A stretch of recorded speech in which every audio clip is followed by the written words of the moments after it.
Anushka academy, सरकारी सेवा में जाने के लिए अपने हौसलों को दीजिए उड़ान और जुड़िए अनुष्का एकेडमी के साथ। Hiranmagri sector 3 Udaipur. Contact number 8233223322।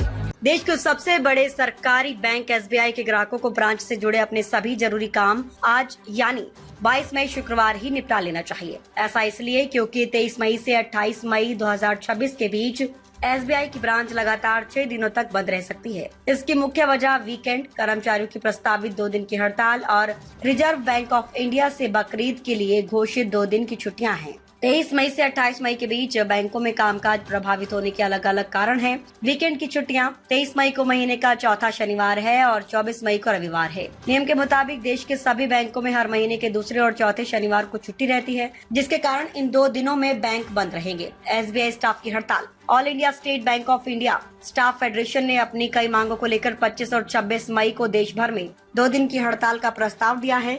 इससे बैंकों में कामकाज पर सीधा असर पड़ सकता है। बकरीद की छुट्टी। भारत के अलग अलग राज्यों में बकरीद का त्योहार अलग अलग दिन मनाया जाएगा, जिसके लिए आरबीआई ने 2 दिन की छुट्टियां तय की है। देश के अधिकांश हिस्सों में 27 मई को बकरीद के कारण एसबीआई बंद रहेगा, जबकि कुछ हिस्सों में 28 मई को छुट्टी रहेगी। वहीं जम्मू कश्मीर के केंद्र शासित प्रदेश में 27 और 28 मई 2 दिन बैंक बंद रहेंगे। All India state bank of India staff federation ने अपनी 16 मांगों के लिए हड़ताल का ऐलान किया है। यह हड़ताल कर्मचारियों के अधिकारों की रक्षा, काम करने की बेहतर स्थिति तय करने और ग्राहकों के हितों को ध्यान में रखते हुए बुलाई गई है। क्योंकि यह हड़ताल वर्कमैन कैटेगरी की है, इसलिए चेक क्लियरिंग, कैश काउंटर और पासबुक अपडेट जैसे काम ठप रह सकते हैं। मैसेंजर्स की नई भर्ती। बैंक में चतुर्थ श्रेणी के खाली पदों पर तुरंत स्थायी भर्ती की जाए। सशस्त्र गार्डों की भर्ती। बैंक की सुरक्षा और शाखाओं की जरूरतों के लिए पर्याप्त आर्म्स गार्ड्स नियुक्त किए जाएं।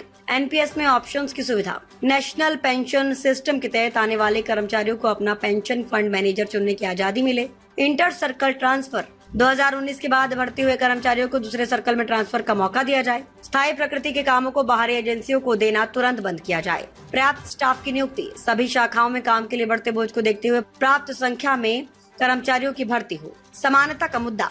स्टेट बैंक में कर्मचारियों के बीच वेतन और अन्य सुविधाओं में आ रही असमानताओं को दूर किया जाए।